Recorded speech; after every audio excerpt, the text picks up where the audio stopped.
Sam Porter Bridges, the great deliverer, the legend, the man who delivers, the BB who is at the heart of the Death Stranding, and our rope to the world of Death Stranding. Welcome back to Road to Death Stranding 2, my series of video essays hyping up the upcoming release of Death Stranding 2. This is the penultimate of my video essays. This is the last one I'm doing before I move on to doing other things to build hype, or the second to last one I'm doing, sorry. With the last one being an overall review and discussion of Death Stranding and its themes. It's of note that I have purposefully avoided any trailers for the sequel and anything else like that. So if there's anything that the pre-release content for Death Stranding 2 says that contradicts anything I'm discussing here, sorry.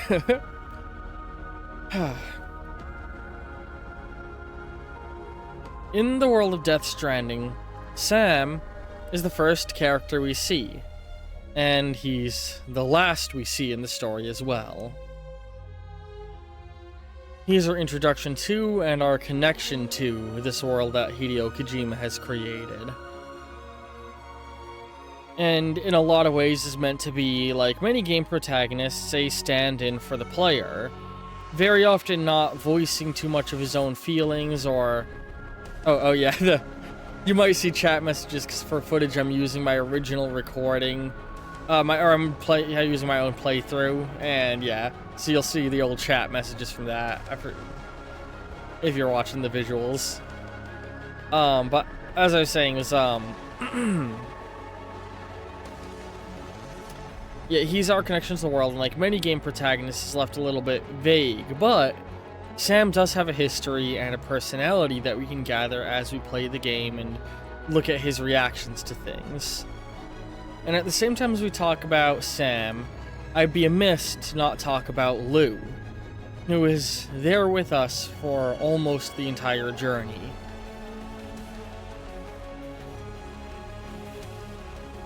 Sam was born November 9th, before the Death Stranding, but his true birth wouldn't come until the day of the Death Stranding. Sam's parents were Clifford Unger and Lisa Bridges. Clifford was a soldier for the US military, and Lisa was, well, we don't know much about Lisa. Because before Sam could even be born, she was left brain dead. And Clifford was tricked into signing up his wife and son to partake in the Bridge Baby experiments being led by Vice President, I believe at the time now, President Bridget Strand, but I'm unsure of what her exact position was at this moment. I assume she had already been promoted to presidential position. The plan was simple. Study Sam, study the BB, and use it to understand the other side. But things went wrong when the father, Clifford, tried to take his son back. The situation escalated, and in the end, Bridget herself pulled the trigger to kill both Clifford and Sam, sending them to the beach. Amelie, the spirit of Bridget, revived Sam, sending him back to the world of the living. It was this revival, this break from the natural flow of life and death, that began the Death Stranding. Sam is the source of it all, though he hardly knows it. Bridget would adopt him as her son after this, raising him and taking close care of him. Growing up, he would develop, I'm gonna butcher the pronunciation of this, he developed, hang on, where is it? I had it in my notes so I could make sure I had it in front of me while I read it.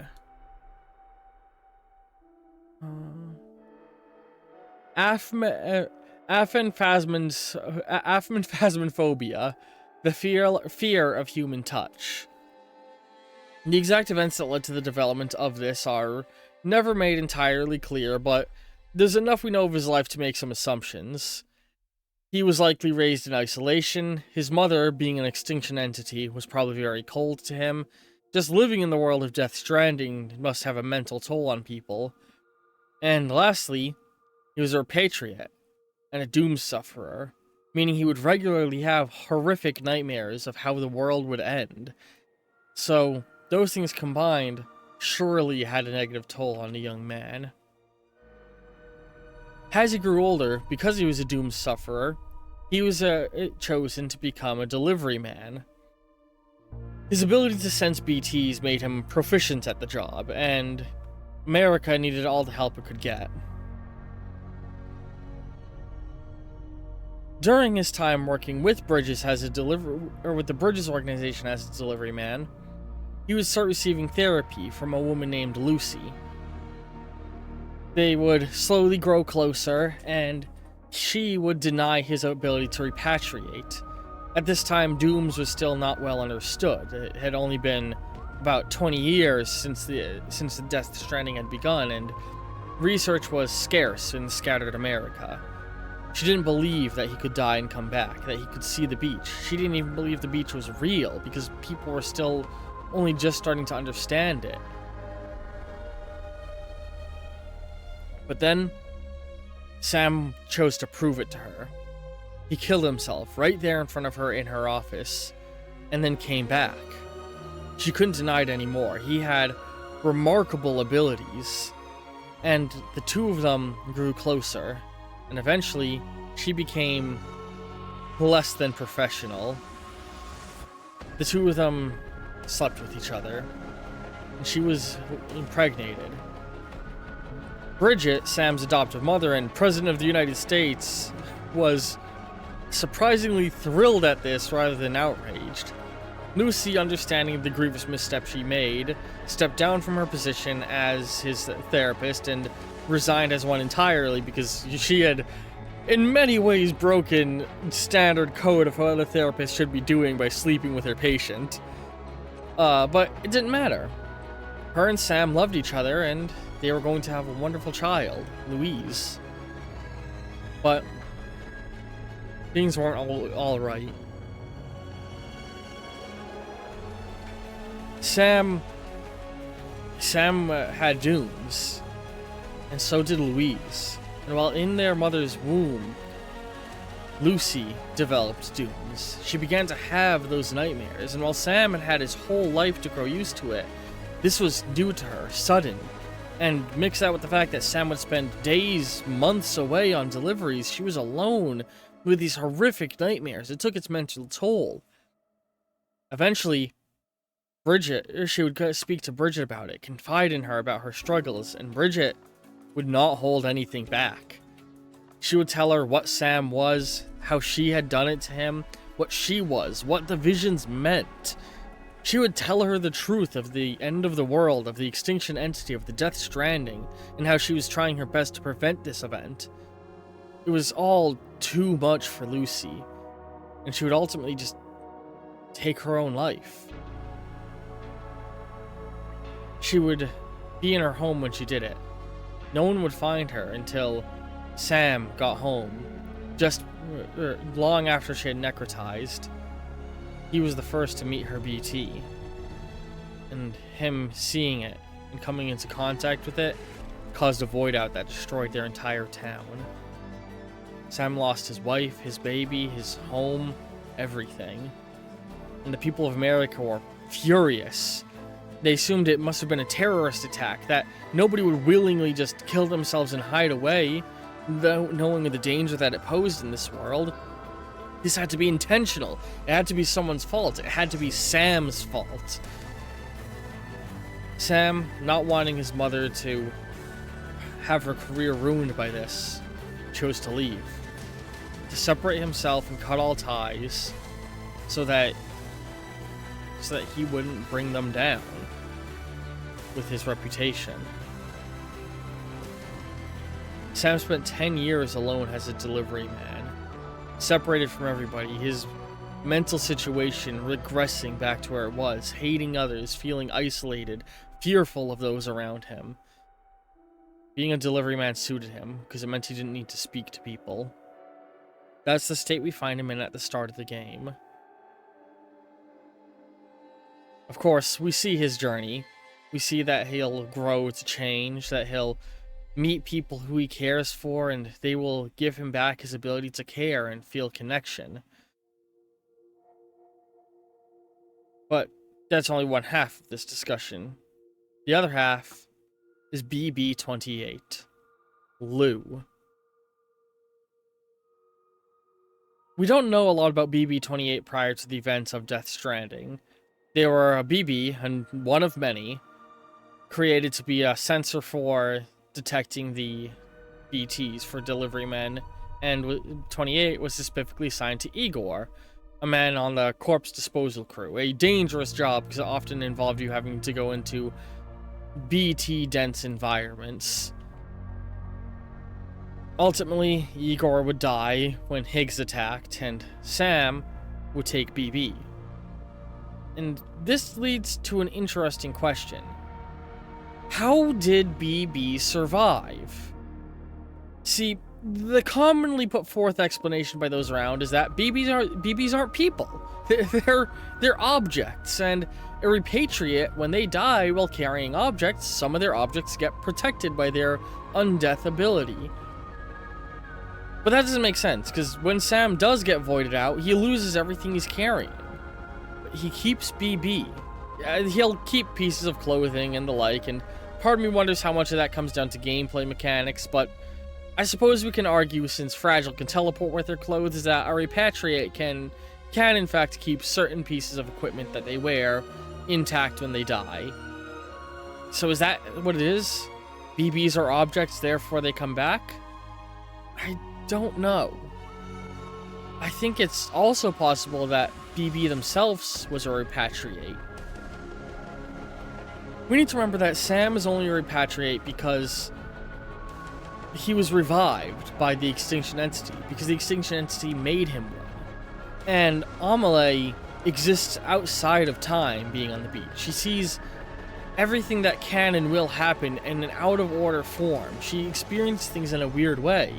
And is it possible that she understood, in some sense, the importance that BB-28 would have to Sam, that she made sure that the BB, that Lou, could survive by making them a repatriate as well?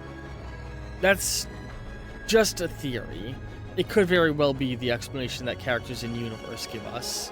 We don't see enough BBs to really know more about them. In truth, the only BBs we ever do see are Sam and 28, and arguably we see a couple other pods, but we don't even know exactly what's in them. There's a lot to be discussed about the BB program, and its horrible unethicalness, and the terrible sacrifice that was made to connect the knots. There's an insistence from everybody that BBs aren't living beings, that they're tools and objects. But it's obvious that that's not the case, that there's living, breathing things that are being horrifically sacrificed at each knot along the road of America to rebuild it. And it's through Sam that we see that. We see that Lou is a person. He would name the BB after Louise, the daughter he never had.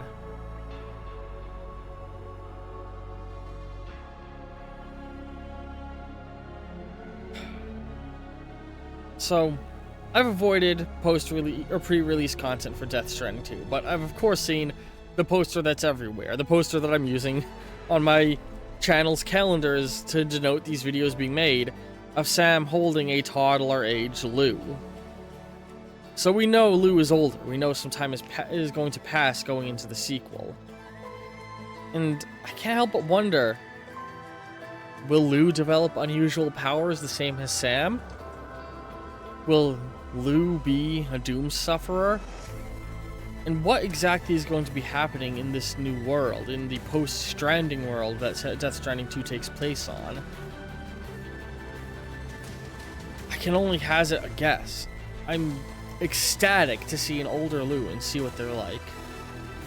And as a side note, for me and my brother, Death Stranding couldn't have come out at a better time. He became a father right at the time that Death Stranding came out, meaning he knew what it was like to take care of a baby, and I live with him, so I was right there as well. I can feel the importance that it is to protect Lou, to protect this child. And now, the sequel coming out, Lou is aged up to being a toddler, just as my niece is. I get the feeling, you know, of what's being just of what the message is supposed to be, of how we're supposed to care for Lou. And I just know the sequel is gonna fuck me up as much as the ending of the first game did. But yeah. I hope you've enjoyed my ramble about Sam and Lou. I realize that this one is not saying nearly as much as the others, but like, I don't know what I can even say about Sam, you know? I guess I can try and squeeze a little bit more out. These are unscripted, as I've said. We see in the beginning of the game how cold and distant Sam is, how he hates those around him. Well, not that he hates, but he's indifferent to those around him. He feels scorned by his family because when he isolated himself, nobody reached out. And we also see that Sam is clearly, despite being fearful of it, desperate for that human connection. He does open up to everybody, to Fragile, to Deadman, to Hartman, to Mama and, God, I cannot say Mama's sister's name, to the twins. He opens up to them. He is willing to connect with other people. And I just can't help but wonder what state we're going to find him in at the start of the sequel. He separated himself from Bridges in the end. He chose to not be part of it specifically so he could raise Lou, but I struggle to believe Sam can truly turn his back on the friends he's made. Yeah, he can turn his back on the concept of the United Cities and of America, but he built it. He connected everyone. He is the man who delivers. I don't think he can avoid delivery forever. I don't think it's in his nature. Anyway, I hope to see all of you in the next video. The next one is going to be my final discussion of the themes and analysis of Death Stranding. End cards will be appearing in a moment, and I'll see all of you tomorrow for that. Love you very much, and ta-ta for now.